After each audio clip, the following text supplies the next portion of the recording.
Is Elizabeth here with the different last name?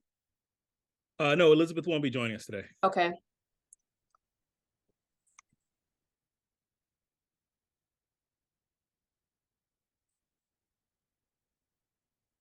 Okay, I think that's everyone, right? Julia, Lavelle. Okay. Thank you, Jill.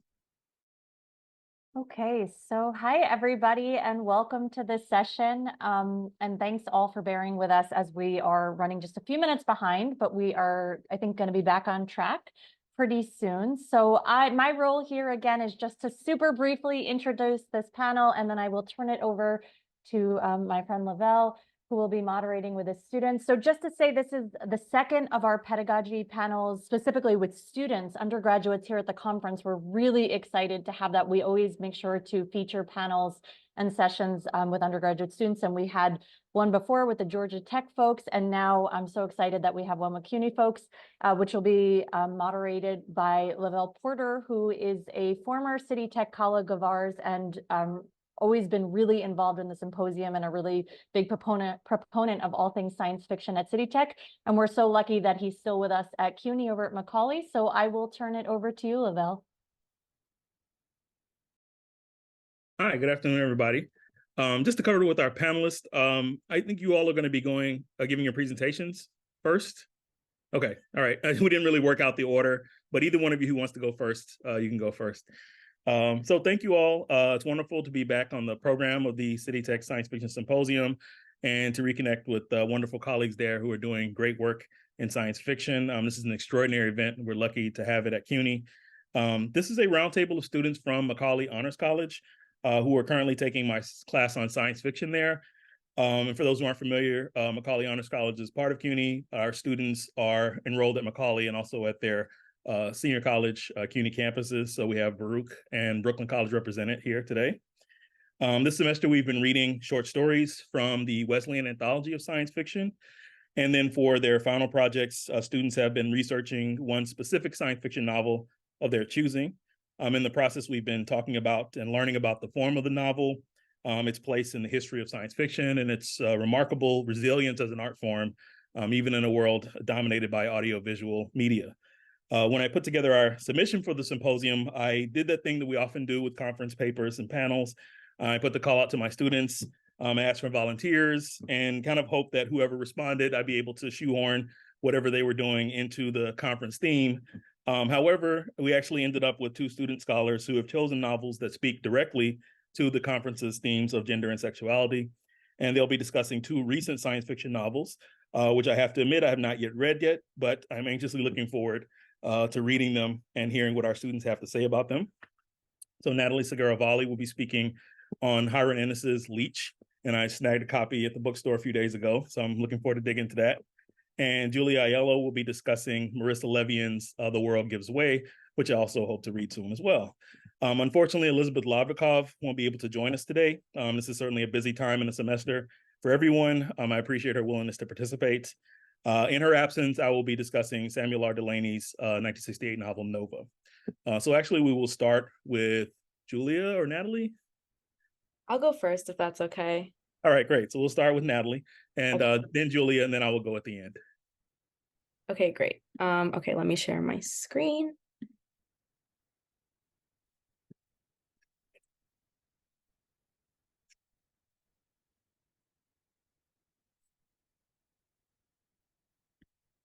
Can everyone see the PowerPoint?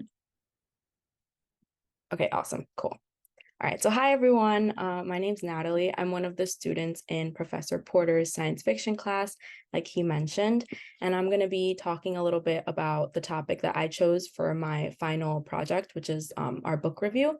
So I chose Leech by Hiram Ennis, and since it was published so recently, I had a little bit of trouble finding specific critical articles for it. So I had to kind of go broader and look at the topic of parasitism in science fiction as a whole. And then within that, I found some articles about sensationalism and the dangers of exaggeration in science fiction narratives. And I don't agree with all of the things that I found, but I think it's a very interesting argument. So I'm excited to share it with you all. So just to start, a little bit about the author. This is Hiren Ennis. They go by they, them pronouns. They are a medical student and author that is based out of the Pacific Northwest. They love dogs and music. They self-identify as a queer author. Leach is... Sorry to interrupt, Natalie. We have a message in the chat that says they can't hear you. Oh, Okay. sorry. Well, I think it's maybe the person's audio. It'd be that individual because I can. Because everybody else can hear, right? Okay, awesome. Okay. So I'll keep going. Yeah, Oh, so she this... said it was on her end. Sorry to interrupt. Okay, we got it sorted out. No problem. So Leach is actually Hiren's debut fiction novel, and their areas of interest in the literary sense and the academic sense are pathology and infectious disease. So a little bit about the book. Since this is a science fiction community, I won't go too much into the premise because I don't want to spoil it. It's a really good book. It was published in September of 2022. It's a Gothic science fiction novel, so it reads a lot like Wuthering Heights. There's a lot of old-timey language, a lot of body horror, anatomical descriptions. At times it like makes you wince a little bit as you read it. Lots of medical terminology, things like that. The setting is in something that's called the Chateau of Verdera. So it's a huge castle where a baron lives, his family members, and the doctor, which is our main character that cares for the baron. So it's in a state of like perpetual winter throughout the whole book, and they've never mentioned spring in the town of Verdera, so I assume it's always winter there. And it's in northern France, and they always mention this dialect of French that they speak there. So the thing that makes the book so interesting is that it's told through the perspective of a parasite that's being used to infect individuals at what's called Innultus, and the parasite goes by the name of Interprovincial Medical Institute because it's sort of a hive mind collective of physicians that are being inhabited and led by this parasite. So it has access to the collective mind, and it's kind of roaming the town without the townspeople knowing that, oh, this parasite is inhabiting all of our doctors. They just assume it's all different doctors. So the premise is that the previous doctor at the chateau dies, and they bring a new one in, not knowing that they're both inhabited by this physician parasite. And as the new doctor is investigating the death of the old doctor, aka him, like, I don't know, a year or two ago, he finds another parasite within the old doctor that he knew nothing about. So essentially a competitor. And then these two parasites are kind of like fighting the whole book. Super interesting. I suggest you pick up a copy, but enough about the book. So the first article I examined in accordance with the book is called Authority of the Worm, Examining Parasitism Within Inside and Upstream Color. So this article is pretty much just an overall examination of the parasitism trope in science fiction and how host manipulation is often exaggerated in order to get allegorical points across, and the science is often bent in order to do this. So the first work that this article examined was Inside, which is a video game from 2015, I believe. So in this video game, you pretty much play as a little boy who has to get to the end of the game by utilizing the people around you in certain ways, almost like a parasite. And throughout the game, there's a parasite that has been grown and harvested to infect people and turn them into mindless laborers, which is the people that you see connected to the little strings. And the message that the creator wanted to get across with this is that we are all the users and the used at the same time, and that there's a very blurry line between like bodily autonomy and your interactions with those around you and things like that, or so the article said. So then the other work that this article looked at was something called Upstream Color, which was a short film that was created in 2013. And it follows two people pictured here that are infected by the same parasitic worm, and they experience a very long episode of hypnosis. And there's pigs involved, and there's a farm and a river and some orchids from what I read. And it's a very, very out there story, but it also sounds very interesting. And what makes it special is that the hosts all have psychic connection to one another, even when the next host is non-human. So the woman here had a psychic connection to the next host, which was a pig that was infected by the parasitic worm.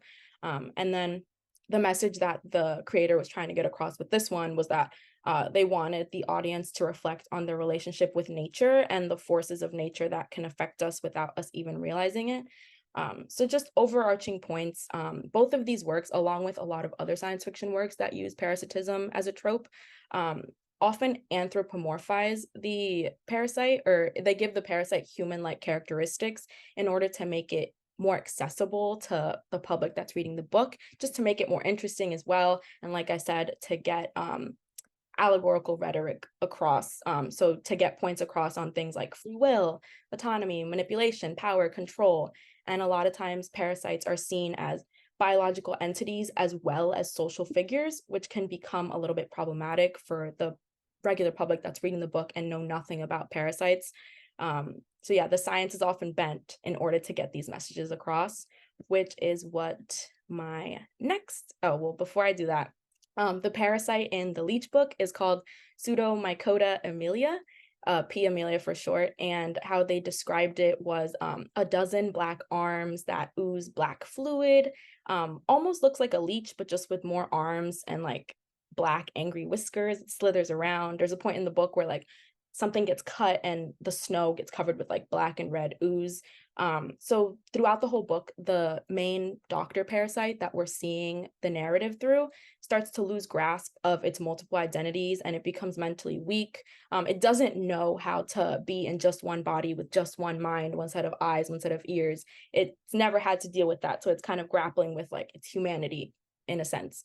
And the message that I think Ennis was trying to get across is that just the preciousness of like our singular identity and our bodily autonomy, and how even though we think it might be awesome to have like a collective mind and have all these answers at our disposal, there's a lot of danger that comes with that as well. And just a quick little fun fact, the leech title, they were doing an interview and they said that it's actually a play on words, because a lot of people tend to call physicians leeches. So the fact that the eyes we're seeing this story through is both a parasite and a physician, and it's labeled leech, is just a little ironic. So yeah, the second article I examined, if the PowerPoint will work, okay, was When Fiction Becomes Fact, Exaggerating Host Manipulation by Parasites. And this one gets a little bit more into the dangers of hyperbole and exaggeration when it comes to parasitism in science fiction. And it talks about something called sensationalism, which is pretty much a writing style that prioritizes audience interest over accuracy. So it provokes interest at the expense of accuracy. So things like extreme exaggerations or hyperbole about things to get people interested in reading the book, but it doesn't use the realistic side of the science, especially when it comes to parasites. So I have a couple quotes from Leech, the book itself, which will give you an idea of like the language that's used in the book as well, that kind of give you more of a sense of the sensationalism, or what I thought was the sensationalism in the book. So in the book, it uses a lot of anthropomorphism. So it gives the fact, even just the fact that we're seeing everything through the eyes of a parasite makes it feel a lot more human-like. And it talks about the parasite doctor and P. amelia, the parasite that it finds, willingly endangering the hosts and eliminating them at their disposal. So having the ability to do that, or things like knowing how to hold a grudge, which is like an intrinsically human characteristic. Also having their hosts smile in obedience, or the parasite being a pleaser, or having their hosts' best interests in mind. Also ascribing human like adjectives to them, such as, oh, this parasite is intelligent, or it's allowing its host to do this. And also there was a point in time where it said like, oh, the parasite cannot think far enough, where in fact it can't really think at all. It's a biological entity, so it's looking for the next protein, or however it works. I'm not a science major, but and then the last one I put there was what strange things do you command a host to do, which is what one of the characters had said to the parasite, obviously not expecting it to answer back, I hope, but someone else had said, well, the voice in his head had said, it tells its hosts to dream. So just the whole idea of like commanding the hosts in a more mental capacity, and promoting the false idea that parasites are almost like hijacking our bodies and making us zombies, and we're just like puppets, which is not the science, or not the science that we've found so far. So just a couple main points from that second article. Again, the meaning, the definition of sensationalism that I had said earlier. Also the illusory truth effect, which is the trend that humans tend to believe erroneous statements if they are repeated enough, and even if they're wrong. And sometimes people even create false memories about them. So if you keep hearing, oh, parasites are this, parasites are that, you're going to start believing it, even if it's not true. And a lot of people don't tend to go out and look for scientific literature to back up what they see in books. At least I don't. So people that are misinformed about parasites might take this to be truth, or some form of truth. And it also touches upon the fact that a lot of scientific literature has started to adopt science fiction language in order to make the concept of parasites more accessible to the public. So words like control, hijack, zombie, anything like that, and just anthropomorphic language, giving it human-like characteristics. It has a lot of dangers and consequences, like I listed here. It's very misleading, and it tends to, even though it gets the audience interested in a topic that they may not have been interested in, it masks more important information. It can dilute the actual truth of parasites. It just promotes misconceptions, and overall, it just tends to destruct the factual narrative of parasites. It makes people less likely to go out and seek what's actually true, when in fact, like, some parasites might be harmless, or they have very minimal effects. It's not like you're gonna be brainwashed once you finish your antibiotics for the parasite. And then I wanted to end with a quote from Leach that I think sums up the concept of my presentation pretty well. So on page 115, the doctor/parasite says, "But my brains are only human, and they often find falsehoods and uncertainties as useful as facts." So just some takeaways. We need to just be careful of like scientific language seeping into scientific literature and vice versa. And just if you're going to be putting out this anthropomorphized version of a parasite, make sure you're also giving some realistic, or a place to find realistic information about parasitic infection. And yeah, that's it. Thank you for listening. And if anyone has any questions, I'd be happy to try and answer them.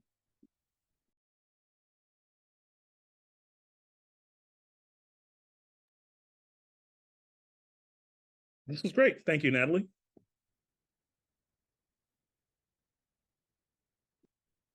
So we have some questions that we will get to save those for the end. Julia? Oh, you have to unmute. Apologies. Yeah, I will share my screen and begin presenting mine right now.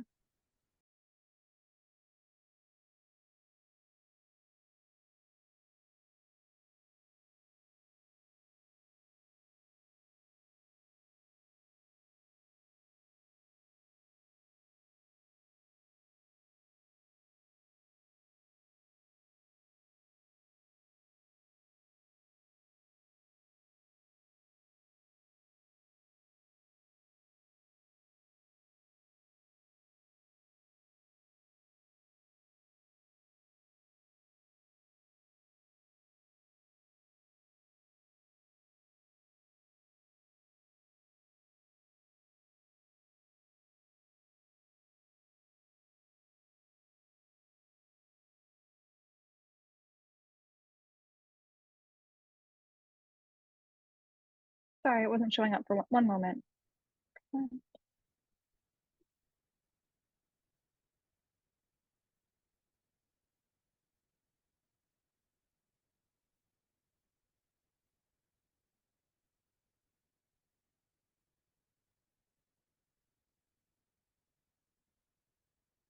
So sorry for the delay. My formatting is changed. Just one moment.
Sorry, it wouldn't let me share via presenter view. I will, I think I can fix it now. Okay, so thank you for bearing with me. I will be presenting on The World Gives Way by Marissa Levine. I have the book here with me at the moment. And this is a book that I had picked up in the summer of 2021 and had been waiting and had been reading it for a while, or began it for a while. And finally, I was really excited to use this class as a chance to finish this book because I really do love it. It's just currently in college, I found it more and more difficult to find time to just read for enjoyment. And I will be spoiling a decent portion of the book, though I do believe that the most enjoyable portion of the book is the prose and the way to describe, as we describe these experiences that our main characters will face as they come to terms with realizing that their world is ending. So it's still, even though I will be spoiling the ending, I do believe firmly that it is worth a read. So first, a bit of context. So we have this book. This book was published fairly recently as well in 2021. And it was a finalist for the Bradbury Prize for Science Fiction. And then our author, Ms. Marissa Levine, is currently a teacher at Stony Brook University, a professor that my friend is currently taking a class on in science fiction writing.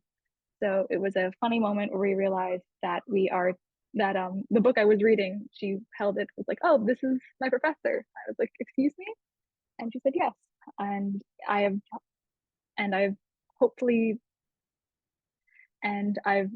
found it incredibly exciting because I do prefer to read, or I do enjoy reading from local authors. I did pick this up in a local bookstore in Long Island.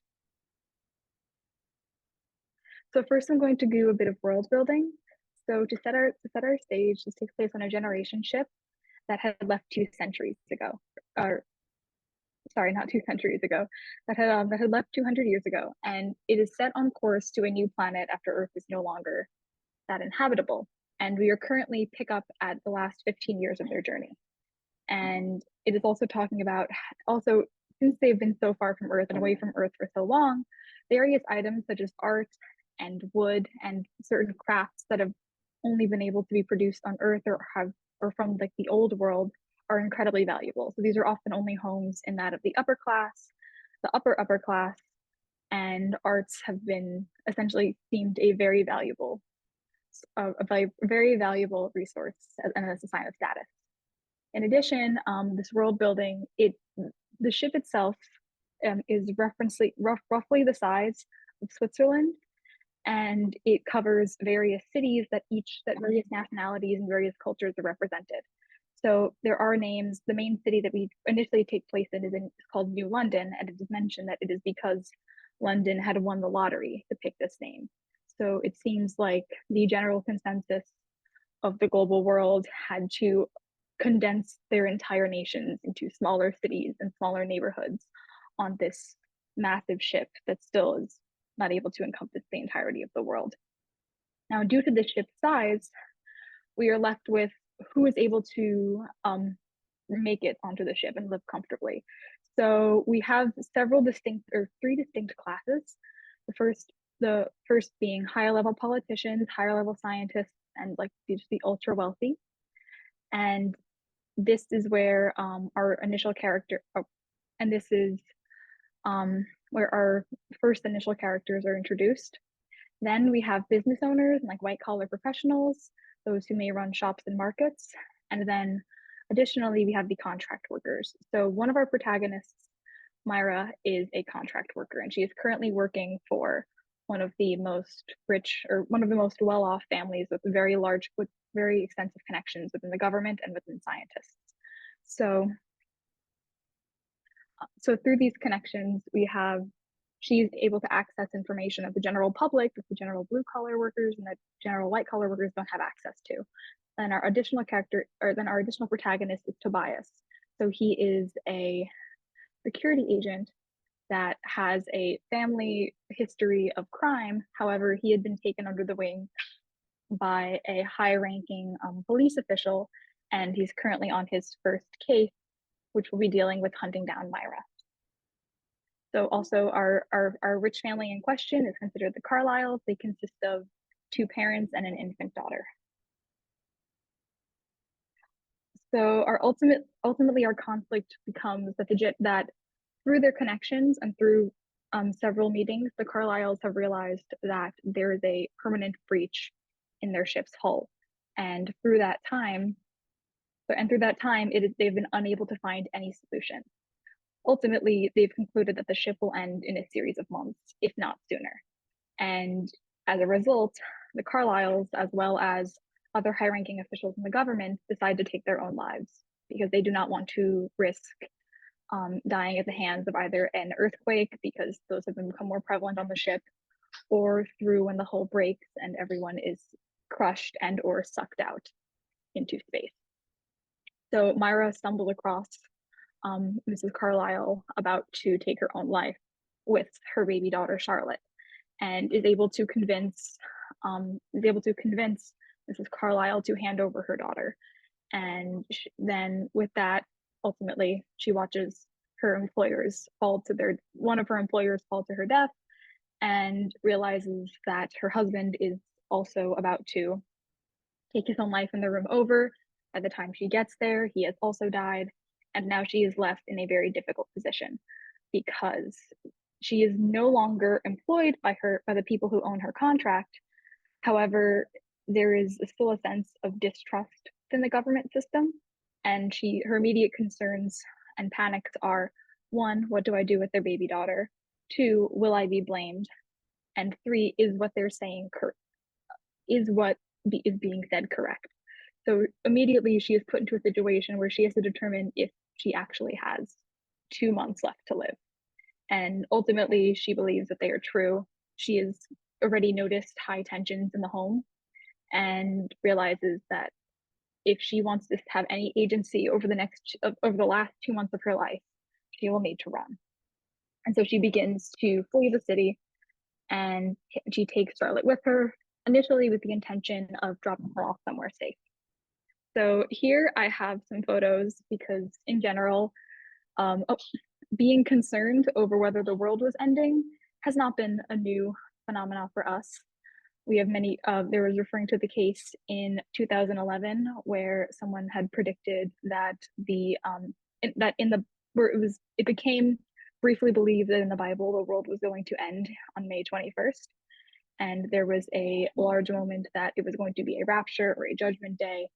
And ultimately, we are still here. The world did not end on May 21st. But then additionally, there was a concerning prediction. There were concerns regarding someone predicting and misinterpreting a Mayan calendar that the world was going to then end again in 2012. And there was also some concerns over what you do in your last moments when the world is going to end. And again, the world did not end. So I want to briefly open up. This is a very heavy question, so it doesn't have to be taken incredibly seriously, but I would like to ask that if you learned the world had a few months left at most, would you tell anyone? Because this is ultimately one of Myra's greatest concerns for the first half of the book, is that she is the only one who knows. So I will leave that open to see if anyone has any thoughts in the chat that they would like to add. You would tell everyone? Okay, so some people wouldn't tell, some people would. If anyone would like to elaborate, I would love to hear. But yeah, it's a very conflicting situation to be in. In addition, due to like Myra's status as a contract worker, she did not receive any sort of like formal schooling or any sort of accreditation. So she likely does not feel, or in the story, she feels a bit like no one would believe her. And in many cases, given the way that we see how contract workers are treated through Tobias's perspective, as he works in the security agency, that they do not seem to view contract workers in a particularly positive light. So I'm going to jump back to the chat. I wouldn't be able to keep it to myself, have no poker face. Fair, so fair. The public doesn't often trust news from Black women. Interesting. Yeah, I mean, ultimately, even if you feel like you would tell everyone, it does come into question, like, would they believe you? Would they believe you even if you aren't a scientist, even if you aren't white, even if you aren't male? There are definitely layers to who would decide if you're worthy of being trusted. Depends entirely on the circumstances, absolutely. I mean, of course, if you feel like you would or wouldn't be listened to, and if anything could be done, I think you would hesitate at first, cave in, and feel like we should be prepared as best we can. True, that is, you do wonder if it is your responsibility to tell the world, because how much time should they know how much time they have left? Is that their right? Is it your right to also then burst their bubble and have them live the next 2 months in panic, or would they want to know? Is this the kind of premise for Don't Look Up? A little bit. I have not consumed All Look Up in any of its forms. I know it was very popular as a movie. I have not watched it. I've been meaning to, though I do feel like it is akin in a way of, if I recall correctly, that Don't Look Up focuses on climate change, and then let me move back down. Sorry, I'm just trying to keep up with the chat very quickly. But it does sound very similar to the premise of Don't Look Up, though that hadn't occurred to me until this moment. So thank you. And yeah, I agree. Why should anyone take me seriously? That is a major conflict point for Maya. Many wouldn't believe, but you wouldn't want to believe, and you wouldn't want to cause a panic. Yeah, telling your immediate family, true. In Maya's case, both of her parents were additionally contract workers. That is how they got their place on this ship. Her great-great-grandmother agreed to a service contract, and that is carried out generationally until they would reach their final destination. She would have been free in 50 years, but every other member of her family has been separated through contract work, and she is unaware if her mother was alive. Your family. I probably would tell someone, but I don't think anyone would believe me. Yeah, that ultimately is like the major conflict of, if I told my family the world is ending in two months, how would they feel? But even cis hetero white male scientists aren't taken that seriously when they say global warming. True, I do feel like a lot of this aligns, I'll briefly discuss it later, is that it does align with global warming because it is ultimately a problem that may be too late to fix. True, people only believe what they want to, and there are even obvious things, yes, that we don't want to know. And what are these final destinations? So right now the final destination is a planet, and are these characters race? There do not seem to be like major racial implications in this case, though it is understood, I believe, that at least the Carlyles are white. And then Donald Trump has told people that he lost the election a few times. He's been booed every time. True. So yeah, depending on information you've been told, even if it's correct or incorrect, people will tend to believe what they want to believe. So thank you so much, everyone, for sharing. I really appreciate that. And also, I should probably carry on, as I could have this conversation forever, but I would like to elaborate further on some other ideas expressed. So yeah, natural disasters and climate change. So as we see, as the ship becomes more unstable, there are a variety of natural disasters that take place, primarily earthquakes. And these earthquakes and additionally major rains would go on throughout the story to cause major death, or at least major destruction. There is a city that is entirely underwater, and during an earthquake, it nearly caves in on all sides, and then completely caves in. And that ultimately leaves a large portion of the population now homeless. And at this point, we still have like a month or so to go, and it's only beginning. And the book will sometimes switch to a third-person narrative, or an omniscient narrative that discusses how much time this village has left. So certain places, depending on if they were built into rocks and depending if they're underwater, will be the first to go. Pardon. Okay. So yeah, so just quick program note. Are you getting close to the end? yes, I'm very close to the end. I'm so sorry. Okay. So I just want to have some time to respond to Natalie's questions too. Go ahead. Oh yes. Sorry, I'll be done in a moment. So yeah, a lot of the stories seem to be very akin, as we have major natural disasters, a lot of which we've been seeing as climate change has been fluctuating and how it's led to harsher storms. And ultimately, several of these people become refugees in a way that we have seen various climate refugees, and how that likely will only become worse. So then also a major portion of the story is finding meaning in these final moments. So a brief spoiler that I feel like I've sort of discussed in a way that makes it somewhat obvious is the world will end. There is no race to solve it. There is no secret solution. Both Myra and Tobias aren't astrophysicists who have some sort of magic putty that can like fix this crack. They have ultimately, as they travel, come to terms with the fact that they are ending. So Tobias, Myra, and Charlotte, the infant daughter, will sit on the ceiling and look over their pseudo sky onto this generation ship and just wait until the world will fall apart and end. So just briefly, to stay on theme, I want to talk about some gender roles and motherhood. So throughout the story, Myra is taking care of Charlotte, and it is pretty clear that she doesn't lie to others when she's with the baby, and she says that it is a friend's child, though she doesn't want to elaborate further as it could put her in jeopardy. But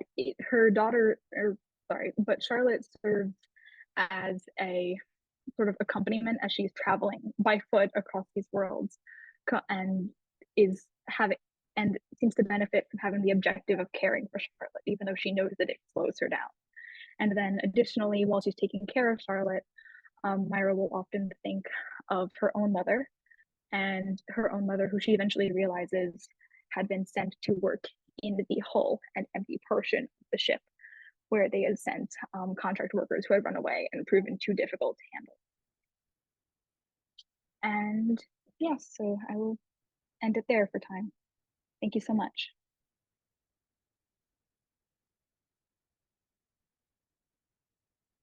Okay, thank you, Elizabeth. and thank you for everybody who participated in the chat. It made for an interesting, interactive presentation there.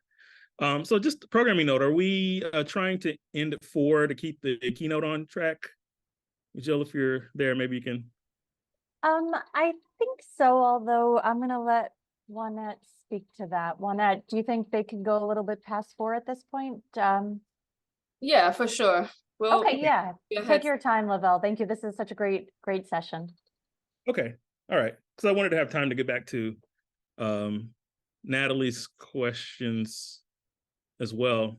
Okay, I'll try to shorten my presentation on NOVA. Okay, so let me just go ahead and get set up here.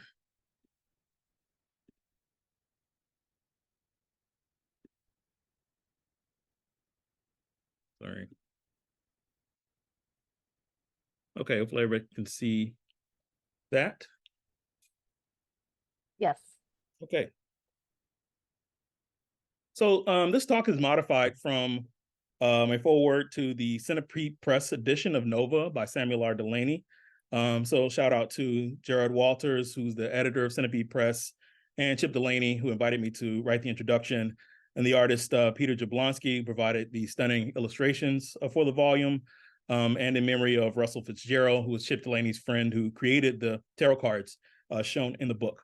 It's kind of weird to talk about a book that's not really available, but it's a limited edition. Centipede Press does these really beautifully rendered limited editions that are kind of pricey. And they sold out very quickly. But it was an opportunity to re-engage with this Delaney novel from 1968. So this is the cover page of the volume. This is one of the illustrations by Peter Jablonski. This is the beautiful cover of it, which features the tarot card drawings by Russell Fitzgerald. Here I am signing one of the signature pages of it. There were like 300 editions, and we had to sign the signature pages for them. This was actually, the location of this picture is significant because this is actually in Chip Delaney's apartment in Philadelphia. He took this picture in the previous one on the cover.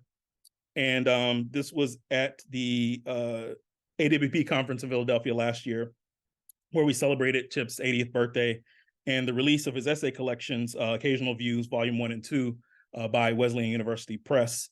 So shout out to Stephanie Prieto from Wesleyan University Press, who's in the picture on the left, Eric Lorber from Rain Taxi Review, who co-hosted the event, and Chip Delaney for being a gracious host. It was a wonderful event, and you can look for a video of that conversation between myself and Chip Delaney on YouTube. So I'm going to read excerpt from this introduction, and hopefully I'll have time to get through some of it and have time for us a little conversation later on. So this is one of the covers of Nova, which is featured. There are pictures of some of the previous editions of Nova in the Centipede edition. All right, so I'm actually going to stop this since I don't have any other. This isn't really a slideshow, just a collection of pictures, images that I wanted to share here. Okay. So this is the part of the introduction, again, a modified version of it.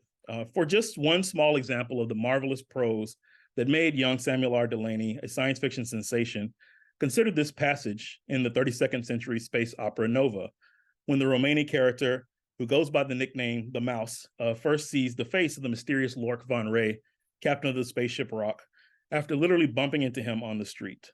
Quote, someone had tried to hack the face open.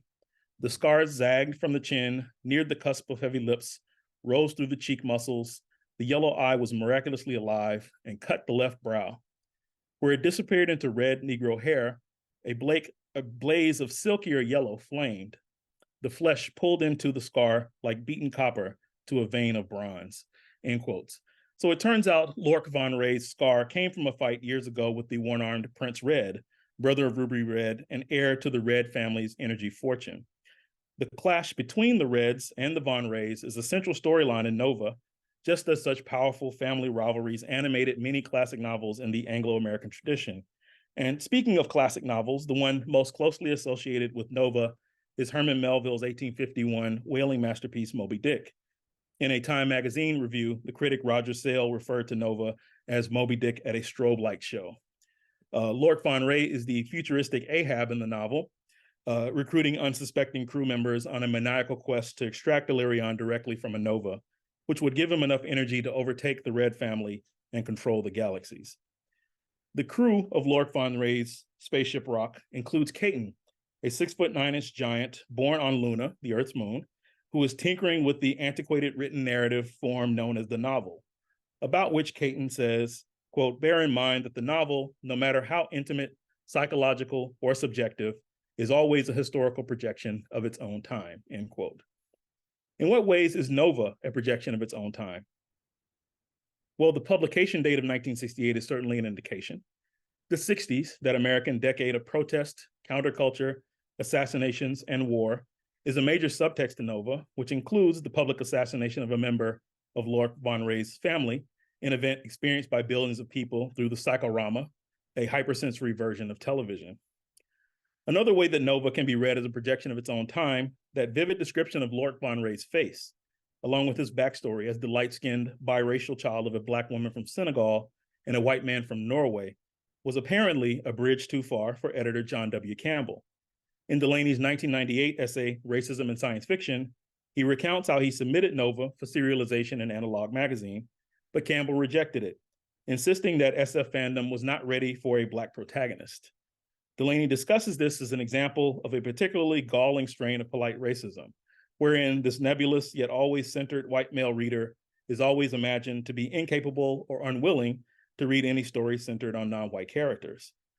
Racism in Science Fiction has been lauded for Delany's prescient comments about race, gender, and SF fandom. About the novelist Caton, other characters in the story wonder why Caton doesn't just create a psychorama instead of wasting his time on this antiquated 20th century form of writing called a novel. Caton acknowledges the novel is, quote, an archaic art form superseded by the psychorama. Alas, it was capable of vanished subtleties, both spiritual and artistic, that the more immediate form has not yet equaled, end quote. Rereading Nova now, you can see how Caton is a precursor to The Kid, the protagonist of Delany's controversial 1975 novel Dahlgren. Caton's practice of recording interactions with the people around him lays the foundation for the reflexivity seen in Dahlgren, in which the kid is probably writing the very book that the reader is reading. Literary critic Kathleen Fitzpatrick writes of the anxiety of obsolescence, a concept borrowed from Harold Bloom's The Anxiety of Influence, as a particular obsession among mostly straight white male literary fiction writers. What's striking about Nova is the absence of that anxiety. Perhaps Delaney's subjectivity as a gay Black science fiction writer has something to do with that. The character Caton is interested in what the novel is and what it meant to people way back in the 20th century. But what feels refreshing and subversive about Nova is that Delaney doesn't lapse into a reactionary position about the demise of the novel, but rather explores the forms and contours of its future as an object from the past.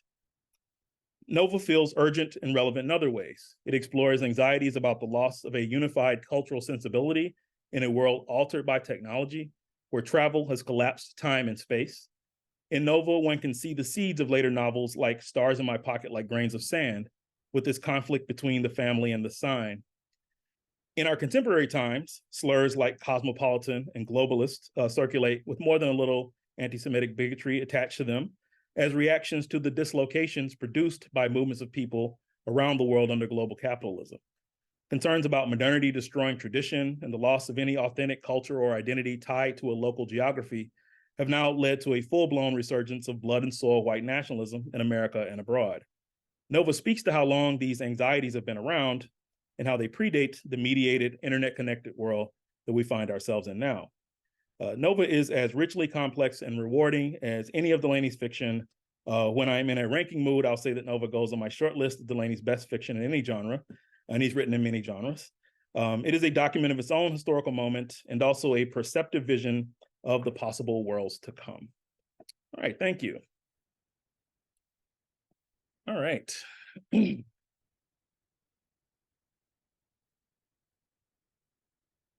So, with the little time we have, I'd like to, well, we already have a question on the table, so maybe we'll go back to the question that was in the Q&A for Nathalie. So the question is from Josie Garza Mendina. Have you seen Shane Carruth's other major film, Primer? And would you say that his use of hard science and science fiction is fatuous in general? I haven't seen the film, but I did like very, very short research on it like a couple of minutes ago. So from what I gathered, it's about like time travel, and it's very, like someone mentioned in the Q&A, very hard science and factual based.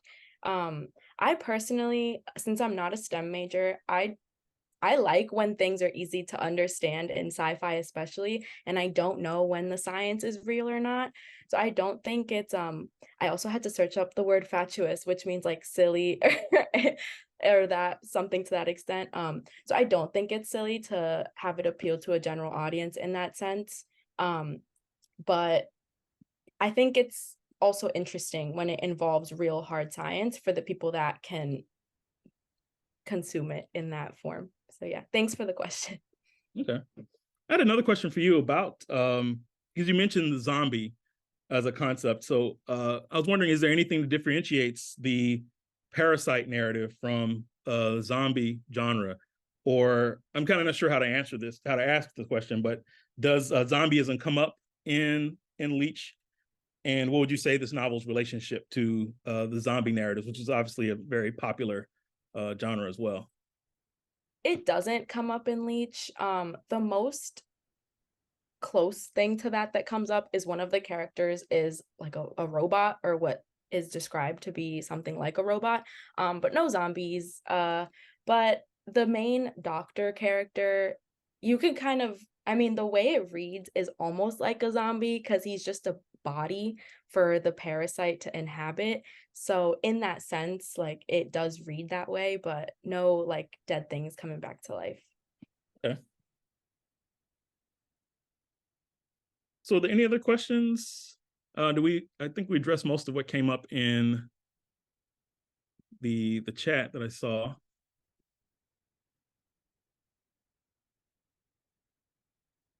There's one in the regular chat for you, Lavelle. Okay. Yes. So the question is, does Nova contain a lot of the callbacks to mythology that Delaney uses in the Einstein intersection? I very much enjoyed that aspect of that book. Yeah, absolutely. Yeah, it does. As many of Delaney books have callbacks to mythology of various kinds.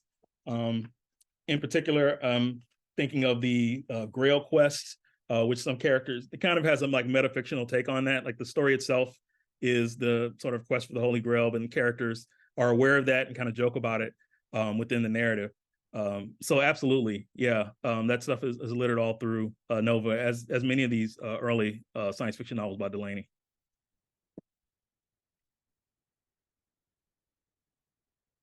Okay. Okay, so where we see Jill just pop back on. I know, the popping on of death. No, I mean, if there's anything else you'd like to say or bring in, you have a moment if you'd like it. Otherwise, it would be fine to wrap up. Yeah, I just want to say thank you to the students who volunteered to be part of this panel. You both did an excellent job. And so I'm looking forward to talking with your classmates. And shout out to a few of my students from that class who are also watching us now. So thank you to you too. And you to be commended for doing a great job. Thank you so much, Lavelle, and to Julia and Natalie. This was so phenomenal. We really enjoyed hearing all of this amazing work. And I'm going to turn it back over to Juanette in just 1 second. And just so everybody knows, we're going to take a few minutes to break and get set up for our amazing keynote. Yeah, Juanette. Thanks, Joe. And thank you, everyone. I am just quickly changing everyone's settings so that we can highlight our keynote speaker.